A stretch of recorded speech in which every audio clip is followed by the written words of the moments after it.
Day 6 of the Freedom Convoy 2022. These anti-mandate freedom fighters have been absolutely relentless in their push against mandates. 6 days straight completely taking over an entire city, forming blockades at pretty much all the entry points, and of course, as we've covered, honking at the honklers. And after you would think with all the disruption and just how big this thing has gotten, it's become a worldwide phenomenon, that left-wing leaders in Canada would take a step back and say, maybe we should meet with them, maybe we should have a discussion, hear what they have to say. But of course, if you assume that you would be wrong, you would be naive, because of course that's not what they did. Justin Trudeau continues to ignore all of the massive protests. He's retreated to a cabin like an absolute coward, and he continues to slander hundreds of thousands of people, if not millions of people, and continues to act like a pompous, elitist, arrogant, self-righteous liberal. Just as expected, but frankly what he's saying, folks, is completely outrageous. And so we gotta debunk all of it.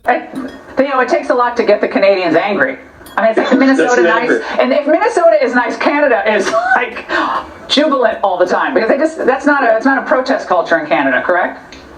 Right. Well, that's the thing is, in Canada, you know, we're considered really nice and all these things. But the thing about Canadians is eventually, you know, our long fuse burns out, and that's where we are in the country. And everybody's, you know, wants change, and we definitely want to have an impact, you know, with this movement or revolution or whatever you want to call it. Let's talk about the Canadian trucker story, which really is, it's the story. It's the story, and I'm going to keep hitting this thing and hitting it hard until mainstream media picks it up more and honestly assesses it, although I will not hold my breath. The small fringe minority of people who are on their way to Ottawa or who are holding unacceptable views. Look at this. I mean, this is hundreds and hundreds of trucks, thousands and thousands of people. They're saying now it could be 50 to 100,000 trucks that have made their way in this convoy to Ottawa. This is incredible. These are good, decent people.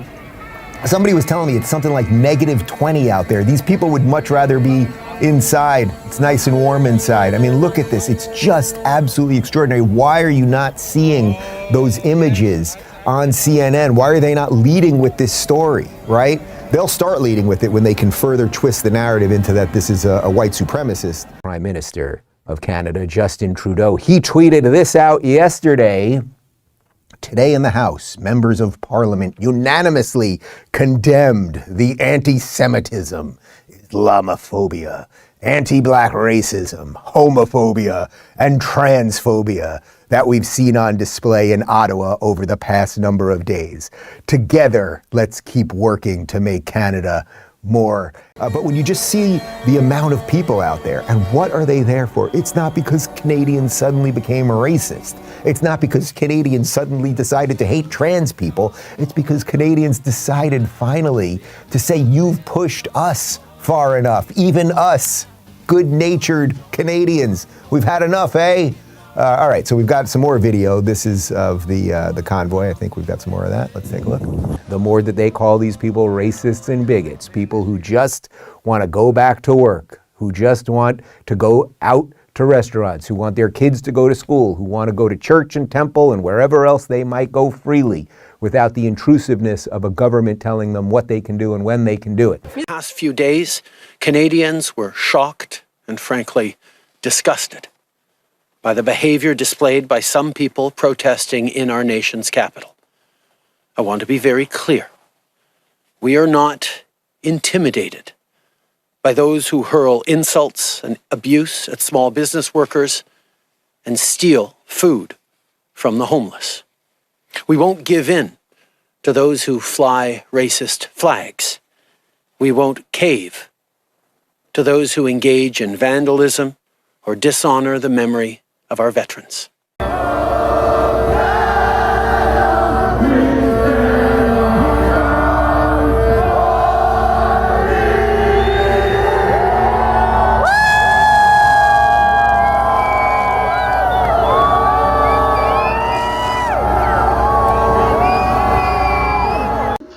Basically, for the last 2 years, we've had a prime minister who has vaccine derangement syndrome, where every day he stands up at the stump and that's all he talks about. He doesn't talk about the economy. He doesn't talk about the supply chain. He doesn't talk about, us losing our rights, lockdowns, nothing. It's just straight vaccines. Minority. I think Trudeau's a fringe minority. They, it's not. They have a minority government, so it has minority right in it. And we're only given so many choices. I don't think anyone actually supports any of the politicians in Canada. But when we have a system of power imposed on us that gives us basically 2.5 choices that are all exactly the same, what are we going to do? This is what we're going to do. We're going to take back our freedoms. We're going to be the people. Democracy comes from the Greek demos krasia, literally means rule of the people, and that's what we're doing. And do you think the mainstream media are telling the truth? I don't think the mainstream media know how to tell the truth. Even when they say a fact that happens to coincide with reality, it's completely contextualized to be a lie. So no, they're incapable of telling the truth, and that's totally by design.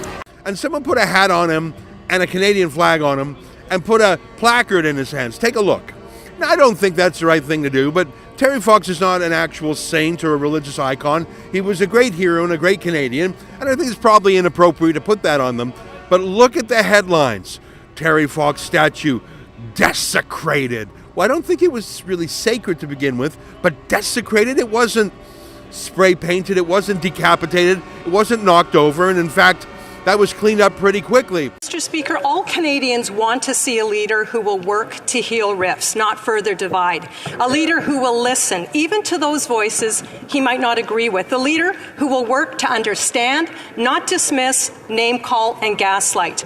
Contrary to some, there are thousands of passionate, patriotic, and peaceful Canadians on the Hill right now who just want to be heard. Will the Prime Minister extend an olive branch, and will he listen? Of Canadians who are outside today, patriotic, peace-loving Canadians who are called misogynist and racist by the Prime Minister. So again, I will ask the Prime Minister, who, may I remind this House, wore blackface on more times than he can remember, apologize to the peace-loving, patriotic Canadians who are outside right now just asking to be heard. Will he speak to them? To listen to the people who pay our salaries. So I think it's very important that we're here, that we listen to the concerns, that we meet them, and that we hear what's on their hearts. One of the things that the establishment has said about the convoy is that it's immoral in some way. It's either racist or sexist, extremist or violent. What are your observations?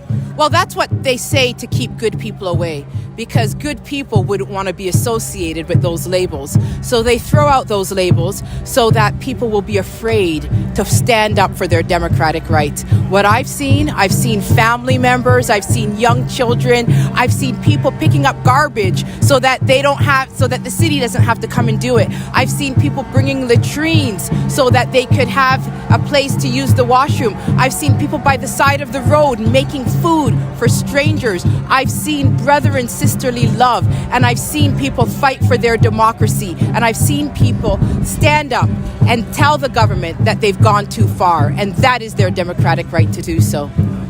This is about freedoms. This is about choice. This is about your rights. And when governments use hate to divide, the people start to see through it. And once their eyes are open, it's never closed again. And so people don't care what party you belong to. People don't care whether you're conservative or liberal. All they know is that they've done what's right. Many people are double and triple vaccinated here, and they're still under lockdowns. And so their eyes are opening, and they're saying there's something wrong with the mandates. The mandates don't work. We're tired. We want conversation, and politicians are running from the same people that they were elected to represent. That is not right. Provincially, those governments have imposed mandates. In fact, in my original province of Alberta, they've even locked up pastors who keep their churches open in the face of the lockdown. I have felt like the Conservative Party federally was reluctant to take that head on. But I feel like in the last few days, this convoy has given courage to Conservative MPs, a number of whom have come out. What do you think of my analysis? Well, Our leader, Aaron O'Toole, has always stood up and said that we believe in reasonable accommodations. And so that's always been a part of our platform. With respect to the provincial side, we don't have any control over provincial mandates. The federal side, yes, I've spoken out and I've said it is wrong that a Canadian cannot get on a plane, cannot get on a boat, cannot get on a train that is federally regulated because Justin Trudeau has spread this rumor that unvaccinated people are. Now that we're 2 years into this pandemic and we know that COVID is now in.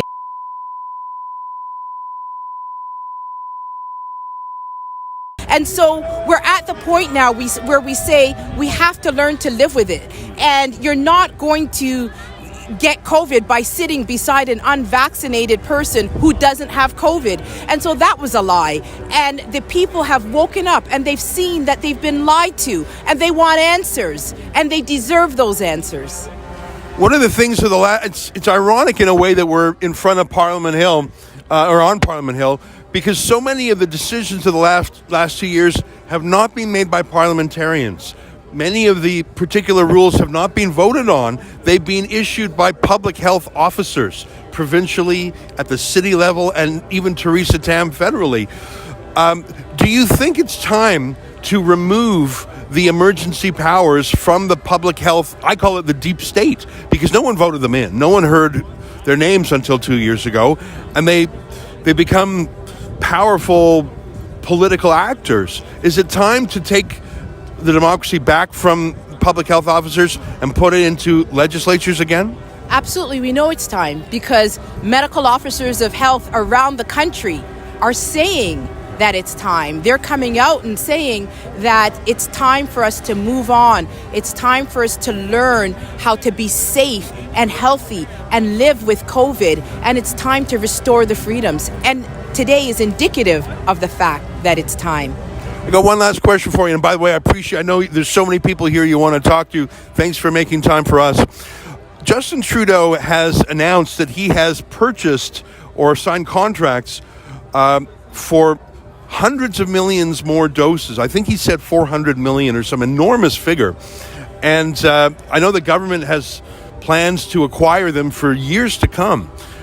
I suppose he would say, well, that's just, better safe than sorry. It's like an insurance policy.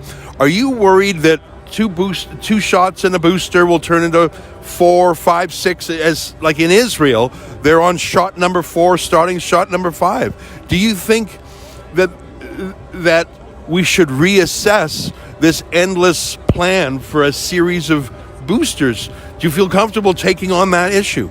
Well, I'm not a medical doctor. My doctorate is in law, so I am comfortable talking about rights. Yeah. And my issue is that I believe that even if the whole world is vaccinated, it should be done on informed consent. Right. I believe in informed consent. So my issue here is not about whether you're vaccinated or you're not vaccinated, because the group of people here are comprised of people who are no longer afraid of each other. They're both vaccinated and unvaccinated. So I'm here because I want to hear from people about the mandates, and the mandates that have caused families to be apart, that have caused brothers and sisters not to want to see each other, parents not want to see their children, grandparents not want to see their grandchildren. These are the things that we need healing for in this country, and I would like to move us forward in a spirit of unity. 6 long days and truckers dedicating themselves to staying there for months, if not years. Of course, them staying there for years is completely unrealistic, but some people are promising it. Dedicated to the cause to live in their trucks and continue fighting.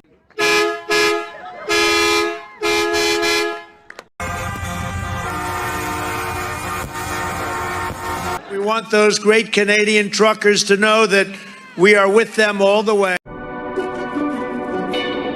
Somebody's got to fight this great reset, and Brian, I think teamwork with our northern neighbors and us, we got it. We expect it to grow exponentially over the next several days, next couple weeks. We're looking at launching California to DC beginning March 1st. It's coming together. It's coming together very quickly. A lot of public support on the American side. Yeah, that's a big 10-4 there, Big Ben. Yeah, we definitely got the front door good, buddy. Mercy sakes alive, looks like we got us a convoy. I never believed that I would concede didn't let someone trample on me. You strung me along, I thought I was strong, but you were just gaslighting me. I've opened my eyes and counted the lies, and now it is clearer to me. You are just a user and an abuser, living vicariously. I never believed that I would concede and get myself blown asunder. You strung me along, I thought I was strong, but now you have pushed me under. I've opened my eyes and counted the lies, and now it is clearer to me. You are just a user and an abuser, and I refuse to take it.